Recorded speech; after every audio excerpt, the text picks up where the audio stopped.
My wife friend-zoned me and told me she felt disgusted after sleeping with me, so I started acting extremely cold with her. She completely lost it. My wife and I started couples therapy recently, and during a session she confessed to me that she was no longer in love with me and only saw me as a best friend. She said she only loved me in a platonic way, and this was one of the main reasons she has refused to sleep with me for the past 3 years. Later that day, she also said has built up a lot of resentment towards me. She thinks it's because I spend more time with our kids than with her, and due to the resentment has even started thinking of other men. I had absolutely no idea how to proceed until the other night. She came home hammered and begged for intimacy. I initially said no, but she kept pushing until I gave in. The next morning she woke up and said she felt disgusted with herself. She once again reiterated she sees me as a best friend, and her whole life she's had a rule about never sleeping with friends. That same day, we had a deep heart-to-heart talk where she said that all she wants is simply companionship, which basically means our co-parenting roommate dynamic. I asked her what I could possibly do, or what is it about me that is so unattractive or undesirable. Her response was, I don't know. She stated that she does love me, but it's not the same, that she has been feeling disconnected for years, and that our marriage just takes up too much work. Her focus is only the children for now, and that my co-parenting contributions are meaningful to her in our home. I'm puzzled, I'm frustrated, and I do not know what to do at this point. Update 1. One of the main things that has bothered me has been the term resentment, and it has been really eating me up inside knowing my wife keeps telling me she doesn't know why she's resentful,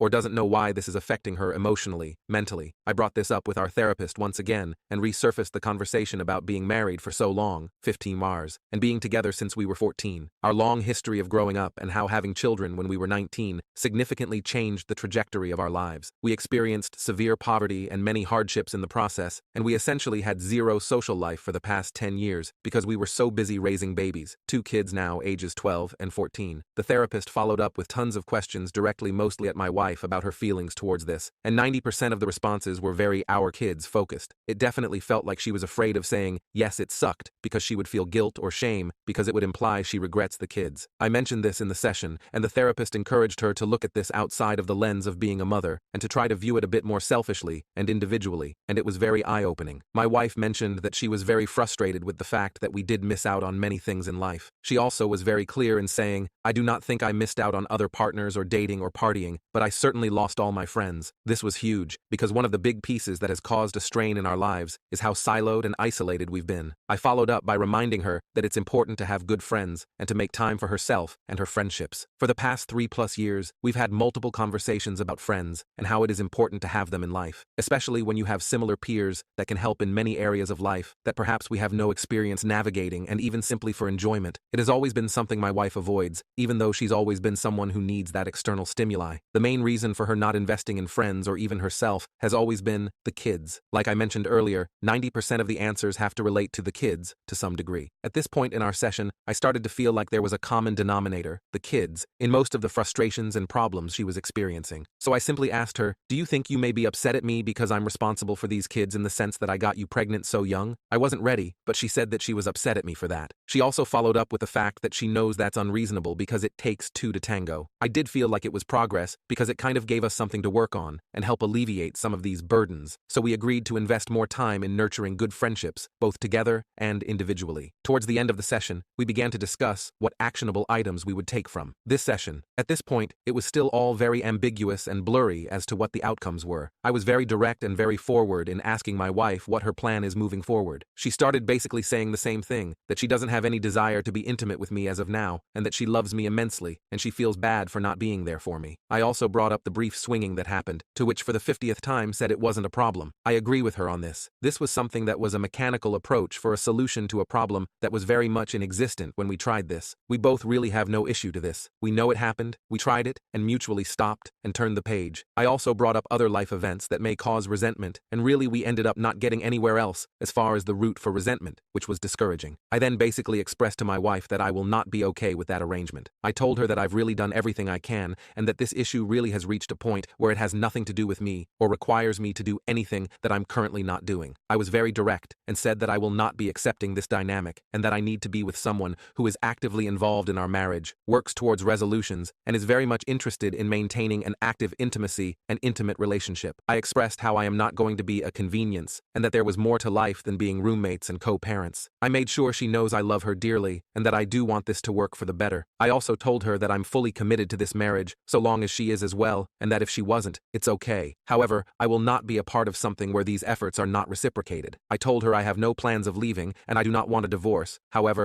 I made it clear that if this dynamic continues, that divorce will be the only outcome. Of course, tears were involved, and it was a very bleak and sad ending to the session. Still, nothing was said, and I walked out very discouraged and very determined to start working on the 180 as soon as we left the room. It's painful and very difficult, because much of the 180 requires you to be very short and cold and transactional. The saddest part is realizing this dynamic already is very cold and transactional. Here is where it gets very interesting. I started working on implementing many of the 180 recommendations that same day. I mentioned to my wife that, hey, things are going to be a bit different moving forward. I'm going to honor her roommate, co-parent dynamic without reproach, and that it should be no mistake that I am not happy here, and I am never going to be okay with it, but I am done working on it if she wasn't going to work on it. She agreed and went to bed. I started to build distance and started to basically focus on myself, very short and transactional. She asked for help on some of her personal things, to which I declined, and it really shocked her. She was upset, saying I was being petulant. I explained to her that she is now fully in charge of her own life and her own issues. We didn't talk all day, and we only spoke when necessary. Few days I keep this going, and she's very visibly upset and stressed. I typically react to that with gestures of help or nurturing, but I didn't this time. That night she was crying, telling me she's stressed, and she thinks something is wrong with me because I'm indifferent. I simply listened. Then I told her that this is the dynamic she proposed, and that I'm simply, much like her, taking care of myself and focusing on myself. I'm not going to lie, it has been very hard to be cold and distant, because as I mentioned before, I love her, and I wish I could hold her and love on her. However, I know this is somewhat manipulative in a way, just to get her way, and still keep me in the friend zone. So I've been saying the course. We're now going on a week of this 180, and let's just say, there has been many changes on her side. I think she is starting to realize there is more to me than just friends and co-parenting. I sent her a text a few days ago essentially itemizing bills and separating the financial responsibilities 50-50, and she lost it. She basically told me it was out of left field, to which I responded, hey, friends go in 50-50, and as your friend, I expect nothing less. This was very eye-opening because it gave me a glimpse of, I'm really taken for granted, and how her level of comfort and convenience at my expense is really overlooked. I pushed through anyway, and basically told her that this is the new dynamic she asked for, and that it's still a bargain, because she would have to be 100% if she was on her own. I'll wrap up with this. While the 180 has been working in many different areas, I am still very much sad about the overall situation. There have been many eye-opening statements being said, and realization that have not been pleasant to encounter. It has also sparked new energy and new efforts on her side as well. She's definitely seeking to talk to me more often, and while it's hard to turn down, I hope if things improve, this continues to happen. I've also noticed that she's making more time for herself, aside from being a mom, which is huge, because she pretty much neglected herself for years. I'm very pleased seeing her be more herself. My hope is that as we work on ourselves, the marriage improves. There really is no telling at this point where this will go. We are very much cordial and amicable even to this day, and that's a very good sign. Boundaries are set, and expectations are very clear, and I feel that no matter the outcome, I will be at peace with everything that has been done. We're still going to continue the couples therapist until we either rekindle our marriage or end up in divorce. I feel like having this unbiased third party really helps as a witness and as a guide through this. No matter what, I will always love my wife. However, I will not participate in an intimacy-less marriage because we both deserve better. Update 2. We're now almost 9 weeks in on the 180 method I mentioned I was starting, and it started to render some positive reactions from my wife. So much has changed, and it has changed for what seems to be for the better. This past Memorial Day weekend, my wife asked me if I wanted to go out for coffee because she wanted to talk to me about something. This was huge, because I can't recall when the last time my wife asked to talk to me about something important. I must admit, I was very nervous and worried about what this could be about, and my mind was racing with the plethora of scenarios of what it could possibly be. Of course I agreed, and we took some time away from the kids to have this conversation at a local coffee shop. The talk was very constructive in nature. There was a ton of insightful information about herself that helped me further understand where she is in life, both emotionally and mentally. We summarized what the core issues we are encountering are, and she asked me for help. This is new, and I cannot tell you how excited I was, hearing something so sincere coming from my wife, who for the last 3+ years has been absent. So, after she was through sharing all her thoughts, I proposed a plan that I felt was right for us. This is something that I had been thinking about these last few weeks, and I was planning on bringing this up in a few months if I noticed that things were not changing for the better. This date felt like the right place to share it, since it goes hand in hand with what she talked about, and it also relates to the help she was asking me for. I started by first acknowledging her feelings and her concerns. I told her they are valid, and how she feels is personal to her, and that I care that she feels this way, because I don't like the thought of her being sad or depressed. I also told her that my goal still is, and will always be, for us to reconcile and be the happily ever after we vowed to be for each other, and that my love for her is as strong, if not stronger, as it was the day we said, I do. I continued the conversation by telling her how I felt about the whole situation and how it affects me every day. I also clarified some things that she mentioned she was feeling,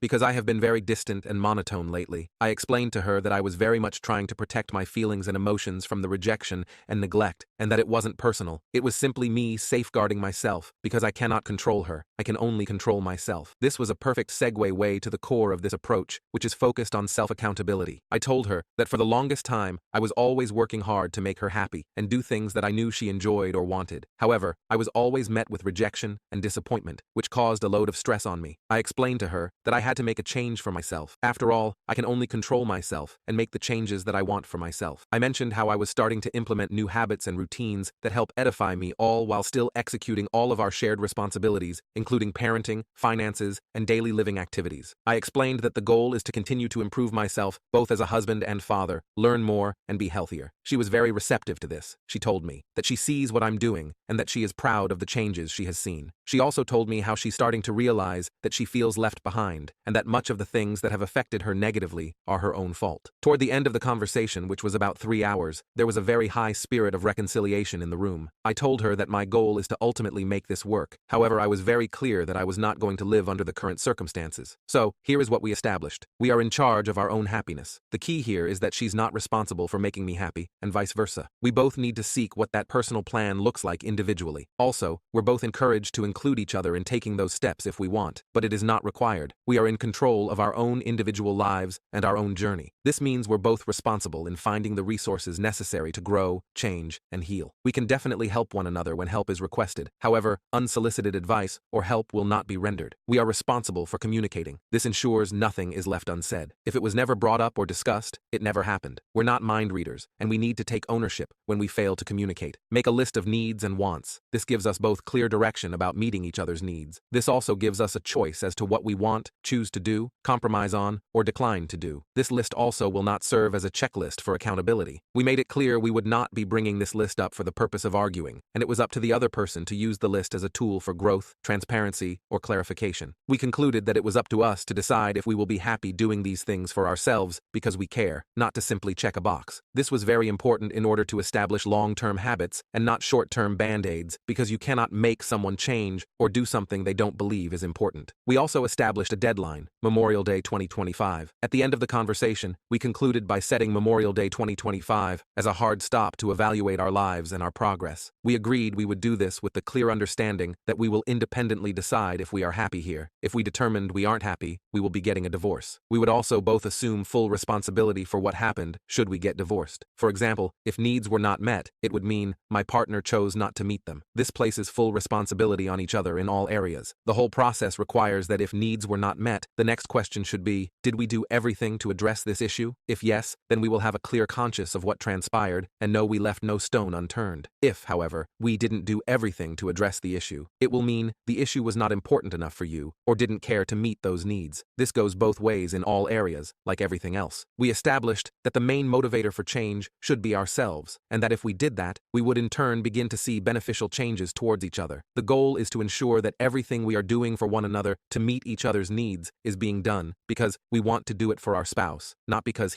she asked. Instead, it was done because I know it makes him, her, happy, and I love seeing them happy. I felt it was important to mention to her that we are no longer required to do anything for each other. It is now more of a, I want to do these things for each other. Ultimately, I felt the conversation was very positive and productive. Many tears were shed and lots of hugging ensued. I know this doesn't mean or guarantee anything, however, this has never happened before, and I can honestly attribute it to the 180 method. I've decided I will conclude and will refrain from this method moving forward, as the plan now has changed. I'm planning to devote myself entirely to not only myself and my growth, but to also work on her needs and wants, because I want her to be happy by my side. She said and agreed she would do the same for herself. We agreed we would help and build each other wherever we request for it, and that we will be approaching this as a team. As of today, some of the biggest changes I have noticed are her commitment to therapy and mental health. She is taking some antidepressants that are helping her. She is also more confident and in a far better mood more frequently. We have started to explore more ways of intimacy in multiple areas, such as physical touch and words of affirmation.